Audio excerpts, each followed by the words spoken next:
when you're having a conversation with the seller, you want to make sure that you understand that you're on a GPS route. I think you've talked about this before. And at the end of the day, that you're going to have roadblocks, you're going to have this, you're going to have that. Hey, slow down. You're going to have detours. What we do is every time that they throw out a rebuttal, we quickly answer their question and we move on to the next question. Because if you sit there dwelling on what they want to know, you're not going to get to the meat and bones of why you're there. Right. When you're qualifying people and you're talking to homeowners, you want to make sure that you're figuring out whether this person is a candidate or not, because they will go ahead and run you over with asking questions, just wanting to hear an offer, and then, they're not a candidate.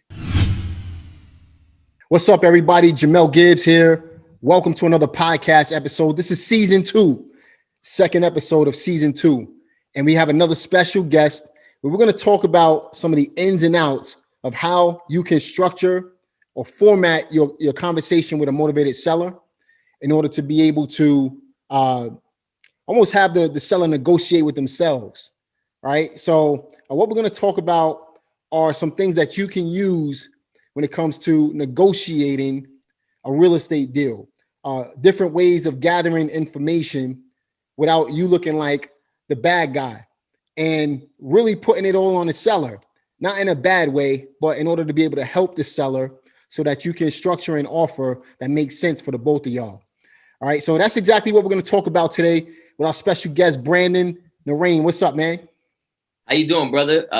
Definitely appreciate you having me on here. Season 2, I'm ready to bring the fire. Hope everything's going well, man. Everything is copacetic, man.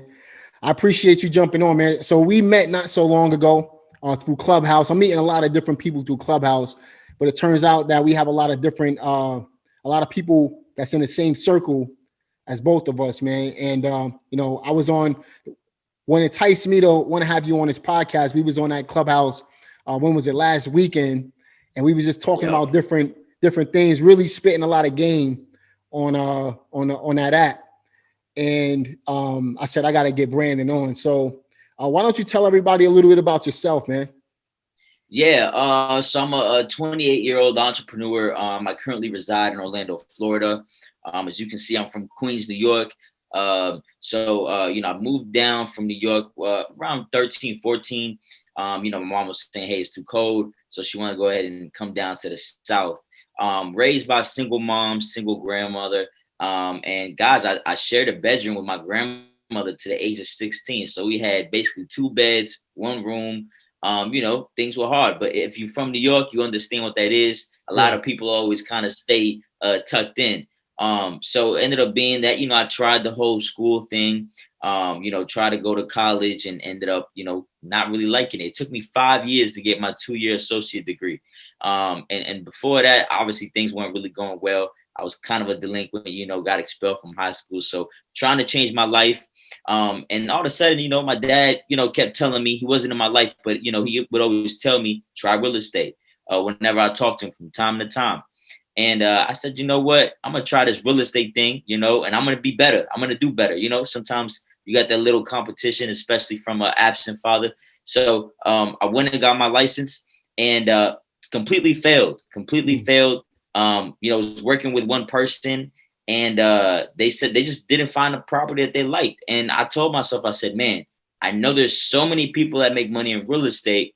How can I find something that suits me, right? Because I didn't like the fact that I didn't have control over what I was going to be able to do, right? When it comes down to the retail side, right? If they didn't like the property or they didn't like the door, they didn't like the layout, they weren't going to buy. And if they didn't buy, I wasn't going to get paid. And I can only get paid based on the value of the property that they're selling or buying. So to me, I'm like, you know what? There's got to be another way, right? So that's when I came across wholesaling real estate. Cool, man. So you started off as an agent first, and then from there you segued into wholesaling. It's kind of funny. It's similar to my story. It took me personally, it took 13 months for me to get my first check in real estate in general. But I used to work with Fillmore Real Estate in Brooklyn. It's the largest brokerage in Brooklyn, New York, and some parts of Queens as well. But when I started, we didn't have coaches, and these days everybody's a guru or or some type of educator. Nothing wrong with that. You know, there's a lot of information out there, but we didn't have that when I first started back in '02. So I used to work for this brokerage, and I segued into the BRRRR strategy, they call it today, back in '02 as well. So starting off as a broker, the difference was I didn't start off as a wholesaler like you did. I went right into fix, flip, refi, cash out, and I bought a few hundred houses that way, and then moved on. So you've been in the business since for how long, roughly? 2017. 2017. So about 4 years now. You've been in the business. I know that you hit your first six-figure month not so long ago. January 2019 hit my first six-figure month.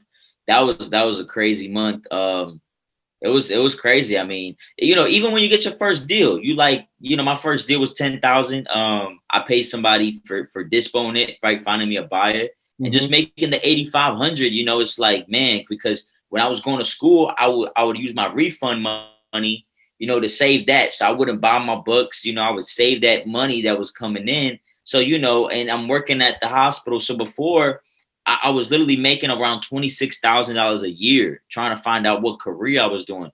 So, me making 8,500 on one transaction to me was mind blowing, So, the year later, a year and a half later, making six figures in 1 year, it's like, I knew now whatever I wanted to do was obtainable, maybe the big house, the car, whatever it is that, I wanted at that time, I felt like it was obtainable.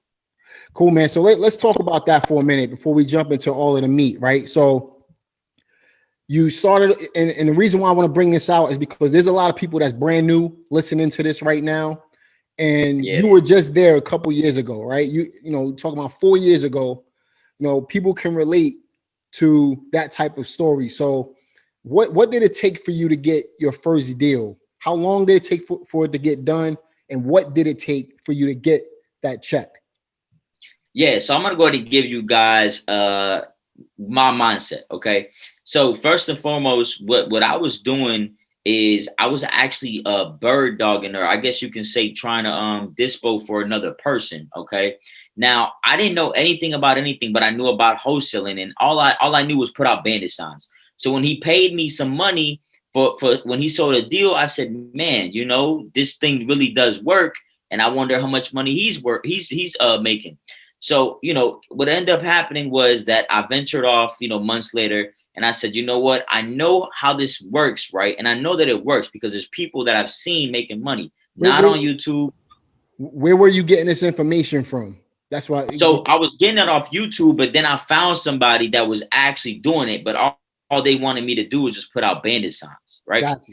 So, and the funny thing was that while I was the agent, I was working at the barbershop. That was one of my jobs, one of the two jobs. And my best friend tells me, hey, there's this guy that does real estate. I know you've been saying you don't like the retail thing. You should talk to him.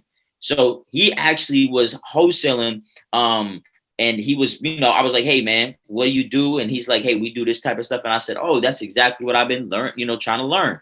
Right. So what ended up happening was that I actually had a buyer. Okay, this is the actual true first deal of me. So I tell people I got two first deals. So the first deal that I ever really had was I had this buyer that honestly wanted properties. Okay, I was basically putting out bandit signs, and this buyer ended up buying that property from him. So when I ventured off, he said, hey, do you guys have more properties? And I said, I mean, I don't really work with the guy anymore, but I'm going to try to get you some more properties. I said, hey, listen, would you entertain if we did like a direct mail campaign and I would make sure that you would get a deal and you would just pay me 50% of whatever the wholesale fee would be on the market? So like, let's just say the market, for a regular assignment on that particular property was 15,000. You would pay me 50%, 7,500, right? Right. And what he ended up doing was giving me $1,000. We did direct mail. I was at the hospital, at the barbershop, taking the phone calls, quickly figuring out that I shouldn't have made that deal because I'm doing all the work. And we got the deal on the contract. My mistake was that, once again, me being, not educated in what I was doing, I didn't want to take the risk of having my name on the contract. So I let the investor take the original purchase and sale agreement, And what ended up happening was they closed the deal, and he ended up paying me in payments over the next 5 months instead of paying me my whole flat fee. Wow. So that was a learning lesson for me, but it was also one of those things where I didn't invest the money and I had help, right? So that was truly my first deal. But for me, I say my first deal was the one that I was just talking about, which I made, the 10,000 and I paid somebody 1,500, was because I literally did it all on my own, got it under contract, took it to the title company. Everything was just me. And I mean, I was scared because I'm like, man, I'm promising this person $80,000. What if this contract doesn't work, right? What if the clauses don't work? What if I don't find a buyer? I mean, there was so many things that were going on through my head, and I think it was so much different than the first time. So, my second deal for me was really my first deal because that showed to me proof of concept, right? It's like I see my dad do pull-ups, but can I really do the pull-ups? Understood, man. It's kind of funny, man. When I first started, I was working in a barbershop too, man. So we got a lot in common in that regard, man. Both from New York, both used to cut hair. I still cut my own hair. And, we're both in a real estate business as well, man. Beautiful thing, man. So you got your first deal. You have proof of concept. You got what we call a shut up check, right? So everybody can shut up now. Yeah, exactly. So what was your next step to get to that 6-figure month? So my next step was, how do I do this again? Right. So then it's like, okay, I got money, I'm 24, 25. I'm like, don't spend it. Don't spend it. Right. Mm-hmm. You got to reinvest. And I've always been good at that because I've always had an entrepreneur, mindset. Right. So I automatically was like, okay, what did I do? I went to the courthouse, got tax delinquents. I used this postcard and I used this type of flow. Okay. I said, I just got to do it again. Did it again. It happened again. And I'm like, okay, I'm getting it. I'm getting it. Did it again. It happened again. I said, you know what? Now I'm starting to document my journey on social media. So I'm starting to connect myself with other wholesalers that are around the nation. So then I start hearing about this thing called ringless voicemail. So I said, you know what? Let me try the ringless voicemail thing, right? It's a little cheaper. So I try the ringless voicemail thing and I get so many calls and I'm like, okay, more opportunities, more leads, hopefully more deals. So then that started happening. And, from then it just started going where I started hiring people. I hired 2 VAs it was just working out. It was very small and it was working out. Right. And then after that, I transitioned into, literally having acquisitions with me, and just the whole 9 yards. But it was one of those things that it was literally just replicating what I was doing, finding more people that align with my core values and teaching them what I needed them to do and just giving them more leads, like feeding the beast, right? So that's what I noticed. But I also started to quickly notice, and we'll talk about this a little later, that everything was transaction based, right? Nothing was always set in stone. Like if I didn't make those calls, if my team didn't make those calls, if I wasn't working, I wasn't going to get paid. Right. But the great thing about it was that this was way better than working at the barbershop, juggling the, me being at the hospital as well. And to me, it was like, if I hustle enough, right? If I hustle enough, I can truly now learn real estate, because just like you said, my goal was, when I stopped the retail thing, I said, man, how else can I do this? Right. And of course, it's fixing and flipping. And I remember going to one of those what is it called? Those seminars, like whatever, those seminars that they do all the time. And they were talking about fixing and flipping, and they want you to do the hard money and invest mentorship. And I said, man, there's got to be another way. And that's how I came across wholesaling. So when I started wholesaling, the whole point was to fix and flip afterwards. But then I'm like, man, there's so many variables that go into flipping. With this, all I'm doing is marketing to people, and it's all up to me. With flipping, you got the contractors, the appraiser, the real estate agent. So many variables. Yeah, that if one goes wrong, it could deter you, right? With marketing, the only thing that can go wrong is that we just don't talk to enough people. That's right. So you just hit the nail right on the head with how this whole thing starts, right? It starts with marketing. right? So the whole point is to drive leads. And what do you feel is the best lead source working for you right now? For me right now, is going to be cold calling. Cold calling is definitely the best one for us right now. And who are you Well, cold calling? Who are you cold calling to? So we're cold. So I want to go ahead and get this out there. We're cold calling to potential motivated homeowners. Okay. Now, what that means is that you don't really know whether they're motivated or not. That's the key. A lot of times, us, we're always telling people, get this delinquent list of taxes, get this code violation list, get this vacant list, get this absentee owned list, this high equity.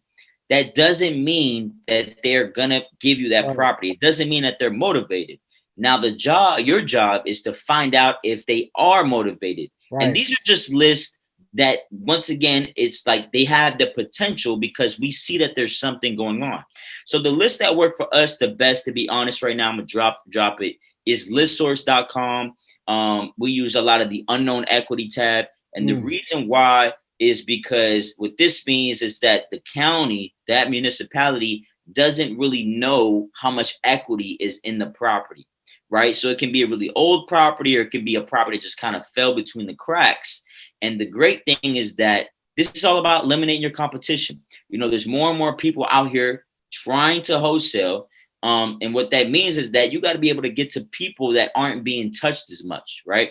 That aren't being contacted as much. And we found that these leads are just better for us, right? So what we'll do is we'll do 3-2. We know what our investor wants, so we'll do like a 3-2 between 1,000 and 2,000 square feet, unknown equity, and unknown last sale date, and that usually works high. We do high numbers, because we're trying to get as many people as possible. And that's key right there, man. You just said know what your investors want. So, yeah. When I first started teaching REOs back about 12 years ago, I used to teach how to flip bank-owned properties. One of the main things was finding your buyers first, right? So nowadays they call it reverse wholesaling. I used to call it the reverse effect. This was before reverse wholesaling actually came out, right? Yeah. So the concept was find your buyers, know what they want, and then just give them what they want, right? And you just hit the nail right on the head. Yeah. All you really got to do is find the buyers and understand what the criteria is. Once you understand the criteria, the rest of it is easy to do. You just go out and find it, right? Easy, 100%. I mean, and this one of those things where I tell people all the time, and I think it's something that people focus on, trying to find a deal, right? But when people say, listen, if you find a good deal, right, Jamel, you find a good deal, somebody's gonna buy it. Right. The issue is that you don't know what a good deal is because you're not the one buying it. Something is only worth what somebody else is willing to pay for it. That's right. Right. I could say, hey, Jamel, I have this USB Ethernet cord. I'm selling it for $50. Right. And I posted on Craigslist or Facebook. If nobody buys it at $50 for a week, guess what I have to do? Drop my price.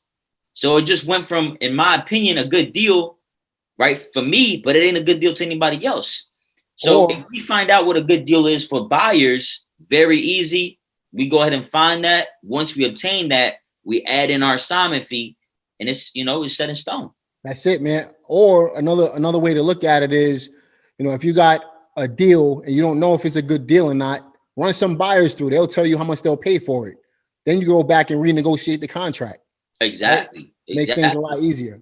But all of this is part of what I wanted to talk about today. So we spoke about acquisitions a little bit. I want to dig into acquisitions a little bit more, but specifically talking to sellers. So if we had to give our listeners, let's say 5 tips, 3 to 5 tips to keep in mind when they're talking to sellers in order to prevent looking like the bad guy when they make the all cash offer, because chances are the all cash offer is going to be a lot lower than what sellers are looking for, right? Yeah. So how can you position it to where the seller is actually negotiating with themselves in a sense? And it's all in how you frame the question, right?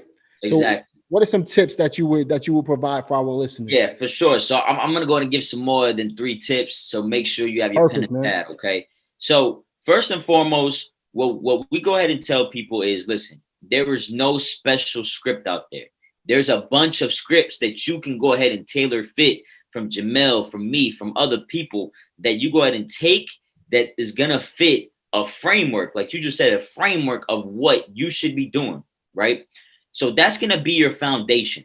Okay. That's number one, right? So when people say, hey, is there a special script? Honestly, no, there's a foundation. Okay. Right. For me, that's in my opinion. There's a foundation, and you can grab pieces from here and there that's going to help you go ahead and navigate. Now, I say the word navigate, right? I talk about this all the time. When you're having a conversation with the seller, you want to make sure that you understand that you're on a GPS route. I think you've talked about this before. And at the end of the day, that you're going to have roadblocks, you're going to have this, you're going to have that. Hey, slow down. You're going to have detours. What we do is every time that they throw out a rebuttal, we quickly answer their question and we move on to the next question. Because if you sit there dwelling on what they want to know, you're not going to get to the meat and bones of why you're there. Right. When you're qualifying people and you're talking to homeowners, you want to make sure that you're figuring out whether this person is a candidate or not, because they will go ahead and run you over with asking questions, just wanting to hear an offer, and then, they're not a candidate. Okay. Another thing, your first 5 seconds will get you your next 10 seconds and moving forward. So we say stuff like this. Hey, Jamel, how's it going? It's Brandon. Automatically, right? Automatically, you might think that this is somebody from your doctor's appointment that you're not here right now. You might think it might be your tax consultant. You might be, it might be a guy, a girl that you met at a bar that you forgot their name. So now it brings your guard down, right? And your emotions are down here versus up here, right? You're not automatically like, oh, stringent because this is another sales call, right? So I automatically, with assertiveness, and even if it's the wrong person, I say, okay, well, listen, I'm actually calling about X, 123 Main Street. Are you the owner of this property, or do you know who the owner of the property is? No, I do not. Okay, well, listen, I'm actually a local investor in the area. I'm looking to purchase 1 or 2 homes this month. Do you have a property? So automatically, you want to go ahead and start off with the initial what's the word of it? My first icebreaker. Icebreaker, yes, but the first time that you meet somebody, right? The first time you meet somebody. First impression. Your first impression is always the biggest thing. I mean, maybe with Jamel and myself on Clubhouse, when we were talking, my first impression was, okay, he knows what he's doing, right? Now, when you on that phone, the first impression shouldn't be, oh, I don't like this guy. He keeps calling me, because he's going to think that you're the same guy that called him yesterday, the day before, and the other day. So you want to make sure that you can get in and kind of, ease their mind. Another thing, right, is we want to go ahead. What we have in our company is called a sales process, right? So we want to make sure that we are abiding by the sales process. The first step is introducing yourself and setting expectations. Hey, my name is Brandon. I want to know if you would consider a cash offer. Now, we're not going to assume at this point in time that you want to sell. We're just calling, hey, as a kind gesture to say, would you consider, or would you are you interested in selling?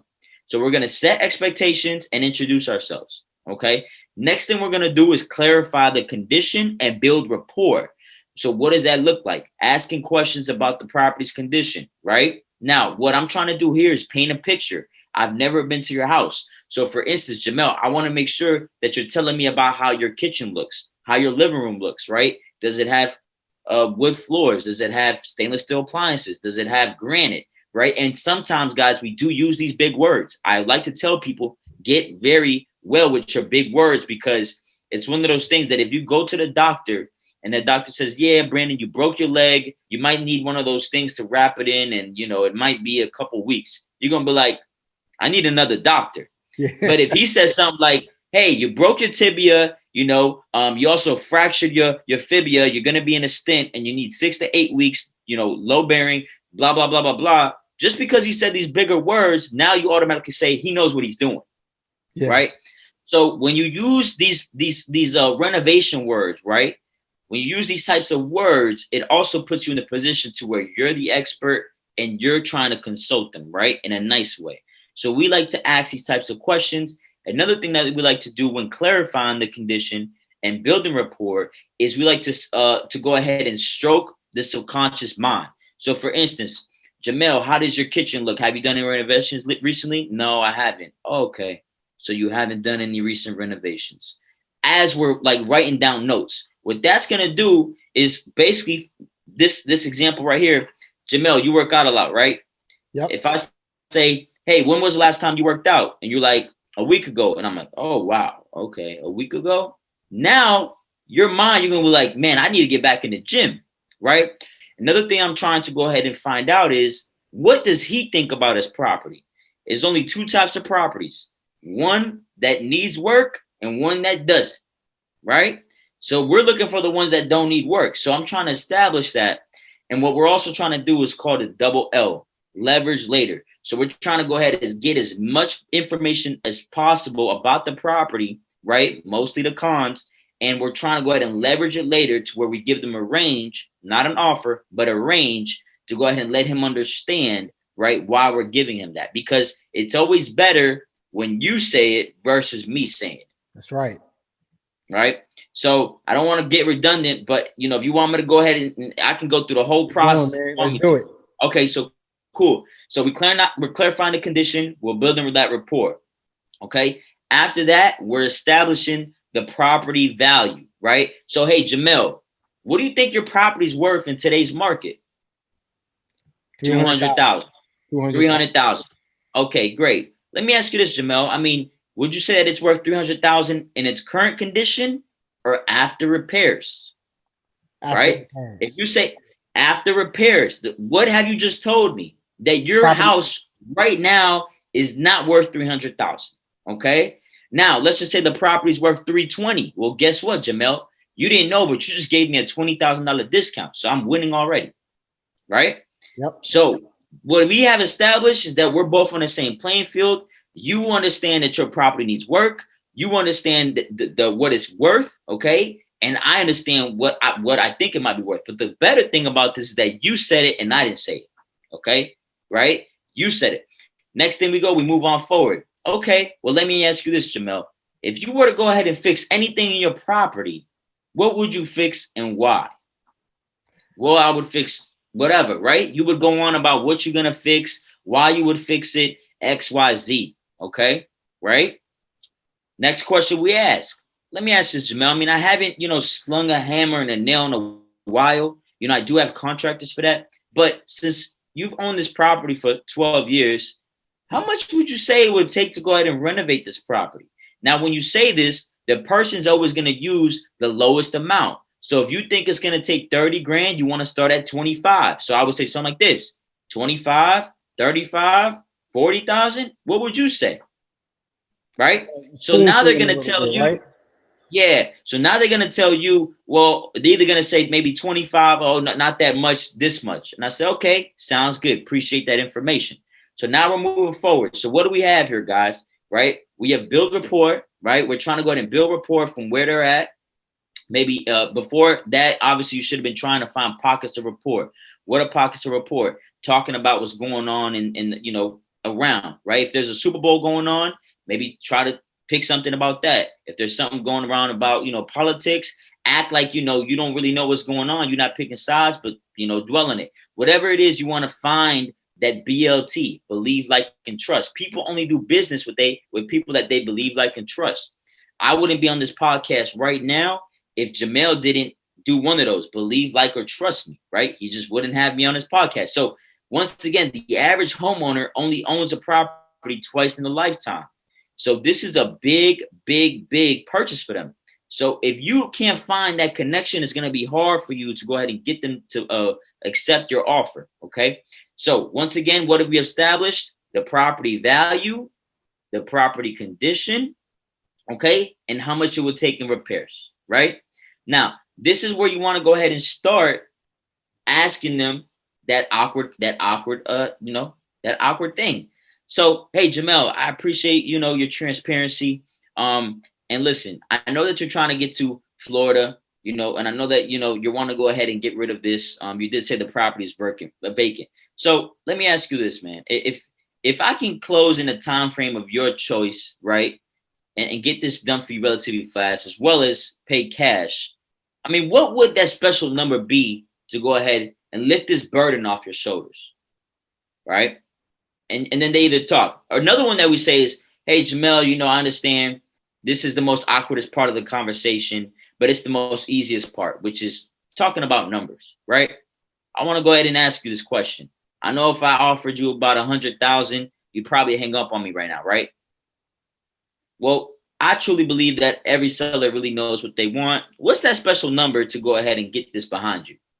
One that works well for me is, Mr. Seller, if I had a bag of cash for you right now, and I came up to you and said, look, I got this bag of cash. How much needs to be in that bag for us to be able to close this deal right now? Oh, that's a good one too. So there's a lot of ways that you can structure it, but it's all about it's in all of this, guys, it's all about the way that you frame the question. That's really what it is. You got to know when to ask the question, and you got to know how to ask the question. Okay. This is kind of like dating. Okay. You don't want to move too fast, but you also don't want to move too slow. Okay. And you want to be able to match their tonality. They say, I believe it was 90% of people, when they're talking to somebody, they're automatically trying to visualize how this person looks and sounds. So at the end of the day, if you're talking to somebody, you sound down, they're going to see that. They're going to visualize that.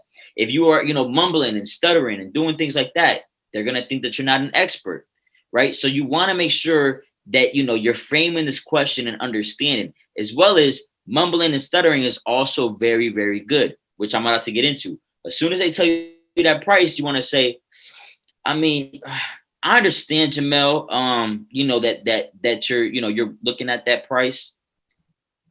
But, based on what I'm looking at here, do you know this property over here at 123 Main Street by Baldwin Park? No, I'm not too familiar. Okay, well, that property actually recently just sold. And it's sold, I believe here, looking at it sold for around the $90,000 to $80,000 mark. And I'm not saying that's what I'm going to give you, but looking at that number, right, on what you're looking to, what you're looking to go ahead and get, the market is telling me a little bit different. Let me ask you this.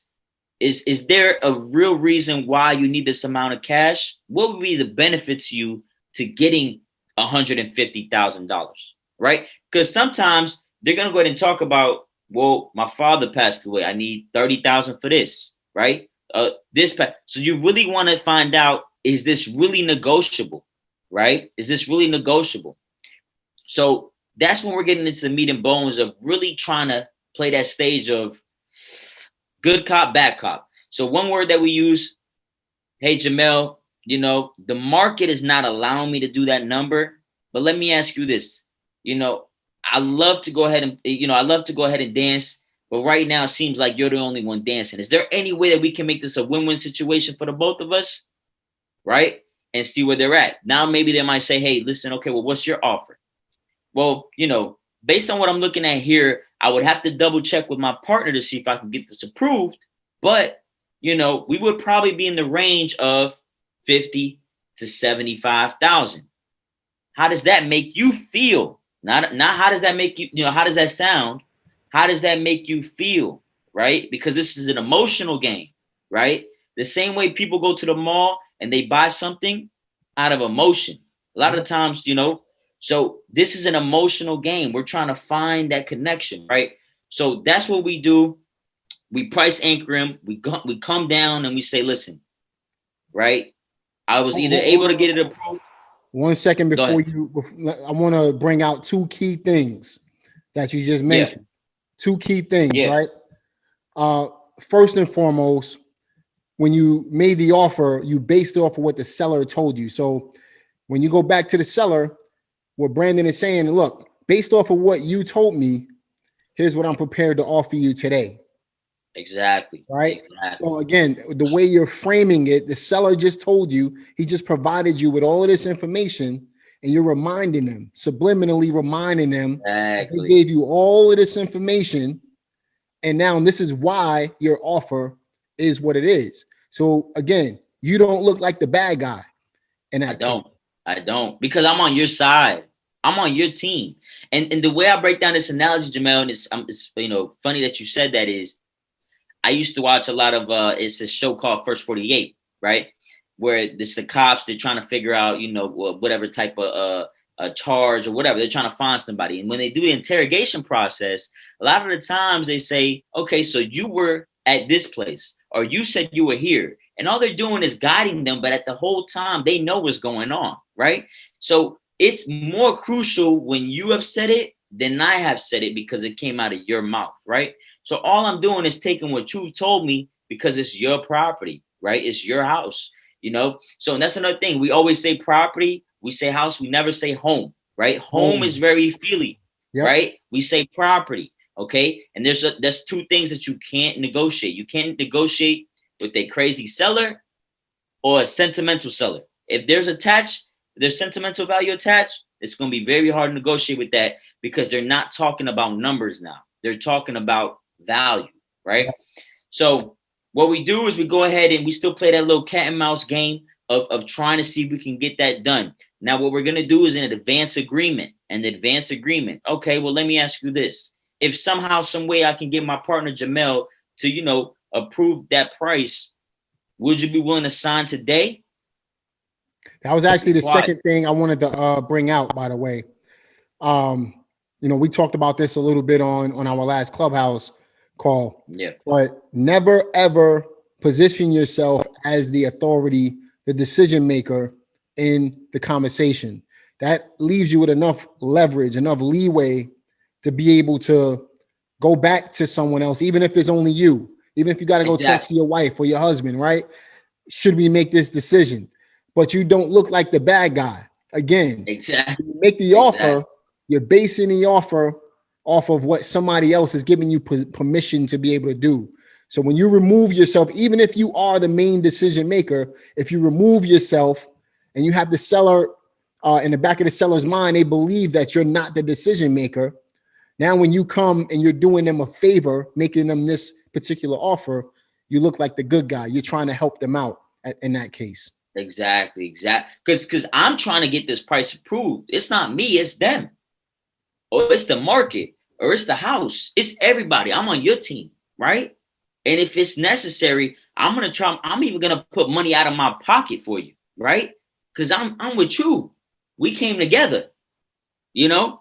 So you always want to establish that relationship and that bond with them, you know? One thing that I did miss out on too is that I always call it, you know, bring it to daddy, right? What that means is eliminating your competitors.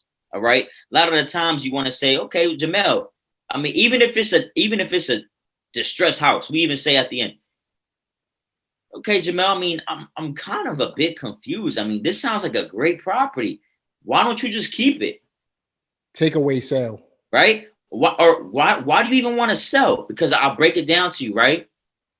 Jamel, I got the new iPhone. I don't even know where it's at, right? And I'm trying to sell it to you. Hey, Jamel, got the big screen. It got the buttons. It's fast. It has longer battery. You know what the bigger question is? If it's so good, why are you selling it? Right. I don't care about none of these other features, because if it's so good, you wouldn't want to sell it. So when we're doing all this, we're doing that all at the end, which I skipped this part, but it was basically to find out what is their true motivation. And that is the biggest key right there. Then we start doing what you just said, the takeaway or giving the no, right? We're literally saying, why don't you just keep it? Now we're eliminating the next person. Well, have you ever thought about listening with a realtor? No. Okay. Well, do you have funds to fix the property? No. So guess who's left? You are. Gotta love it, man. So it's really, and we talked about it in Clubhouse too, which is, it's just reverse psychology. But in the ways, and the reason why, you know, that sounds bad sometimes, but the reason why I say that is because a lot of people don't understand what they have and what they don't have, right? You have to understand that if the property hasn't been renovated, I can't give you top dollar, right? Even if it's only been 15 years, I can't give you top dollar. Even if it's clean and it looks, you know, decent, it's hard for me to give you top dollar compared to something that has sold fully renovated, granted, right? It doesn't have Formica. It has 42-inch cabinets. You know, it has new roof. I mean, it has all the bells and whistles, fixtures and all. I mean, it's hard. So a lot of the times they don't understand that we have to give you current or as is not market value, but as is value and offer.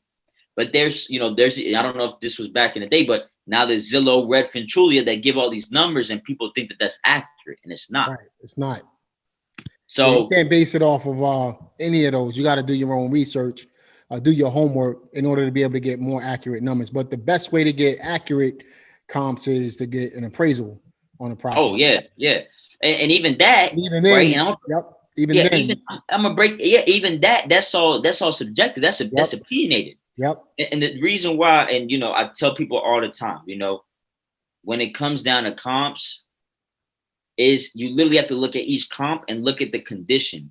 Yep. These companies, and they're great companies. We use them too, but these companies, they're using algorithms. They're using 3.2 square footage in the area, and they're saying this property sold for XYZ, so this one should be worth XYZ, not knowing that one is fully renovated and it was, but it's on a main road, right? Mm-hmm. Which is, of course, is going to make it. So it's one of those things that you want to have an eye, and that's really easy. You can get taught that. What you can't be taught is effort. That's the only thing you can't be taught.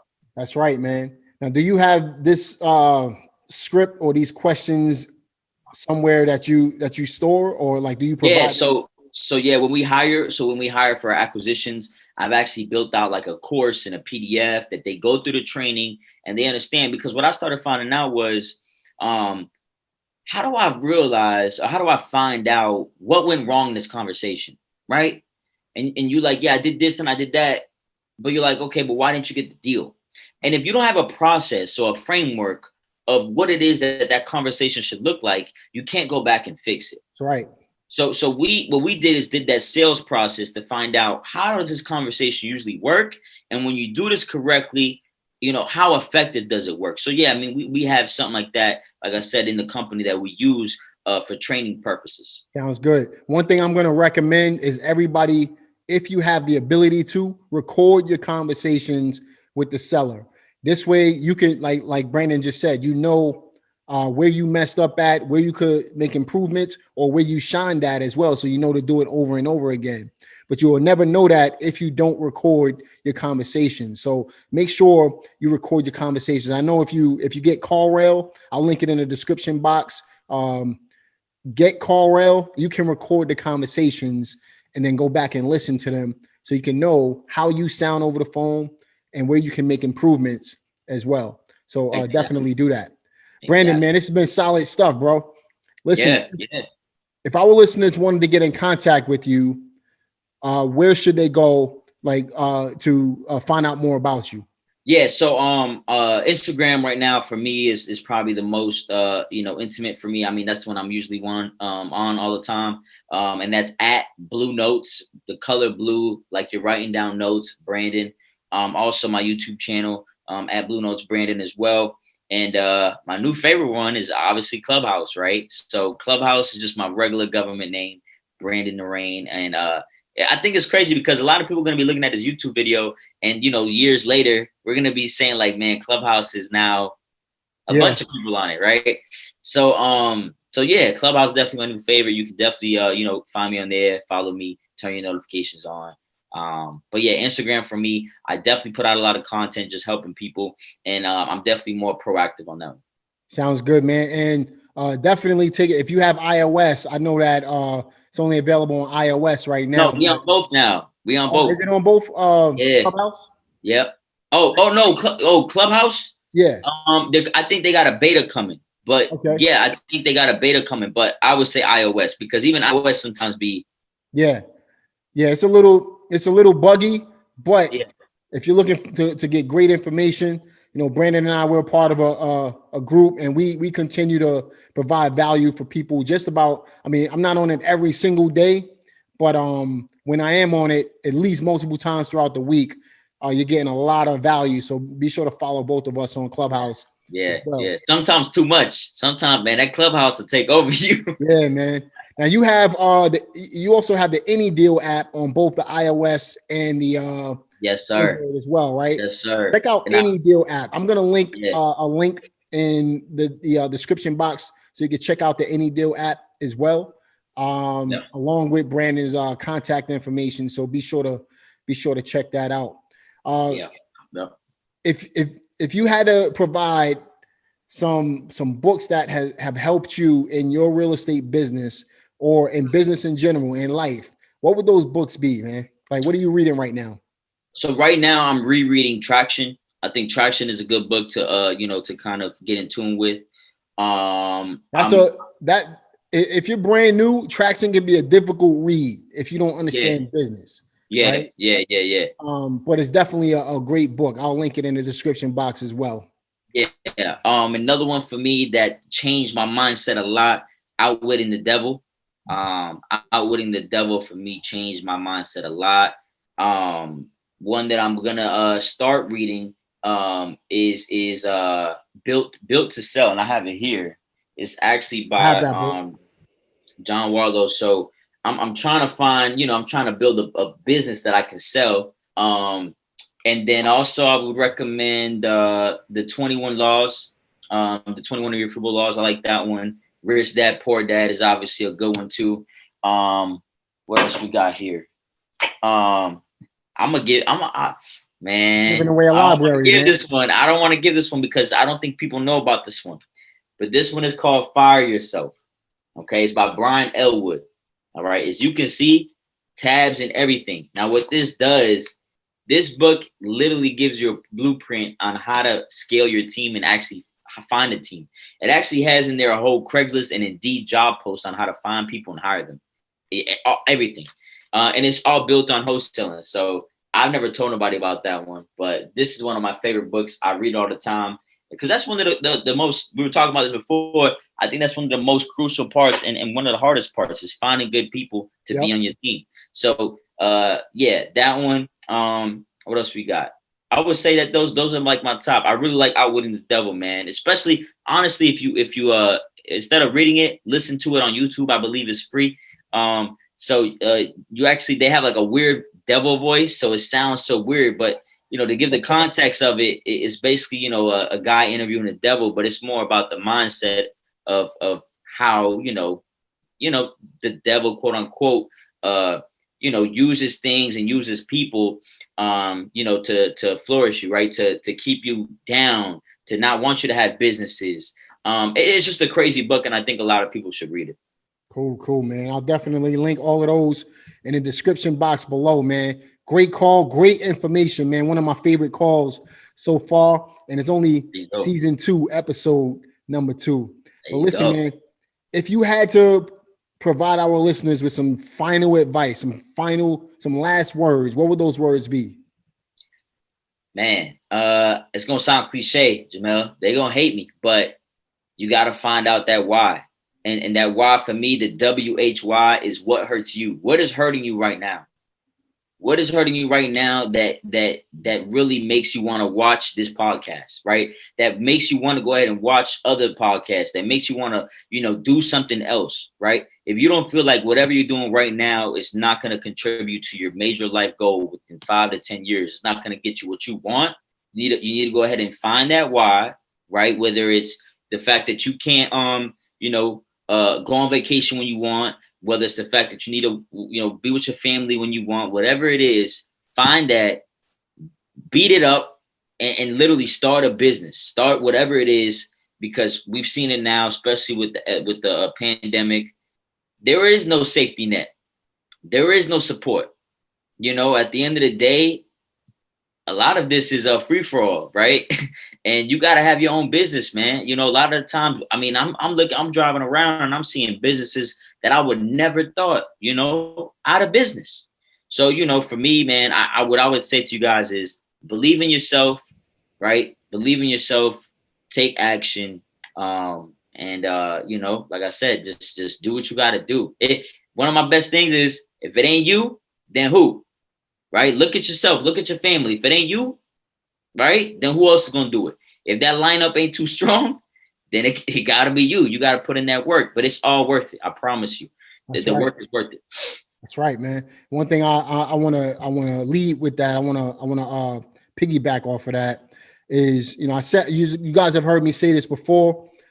At the end of the day, if you really think about all of the people you can help, yourself, your family, homeowners, whoever, you can have a huge impact on everybody. But if you don't take action, then you're just being selfish, right? Yeah. So stop being selfish, start taking action. Yeah. That's how you get from where you are right now to where you want to go in real estate. Brandon Narain, we're bringing the fire content today, y'all. Fire.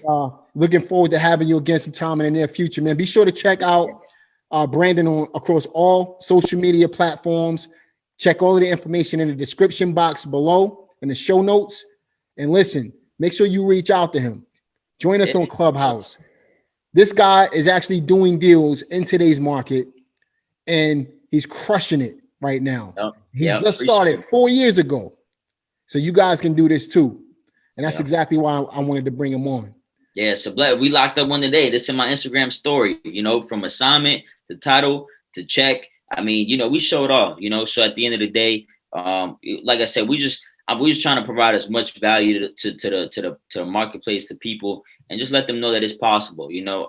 Me coming from Queens, New York, and people that I know, a lot of the stuff is like, why are you trying to help? Everything's a scam. Everything is not for real. And I just want to put it out there that it is possible, because, it sounds like a scam, right? I mean, flipping contracts with little to no money, no experience, and you're going to make 10, 20, 30, 40,000 doesn't sound realistic, right? Especially coming from where I come from. But there are people out here like you and I that's been just doing it and showing how it works. So yeah, definitely check it out. You know what I'm saying? Of course, man. Long way from the barbershop, bro. But listen, man. Amen. Listen, I want you guys to definitely check out all of the details in the show notes. Make sure you reach out to Brandon. And if you missed any of the gems, make sure you rewatch this episode as well. And I'll talk to y'all on the next one. Peace.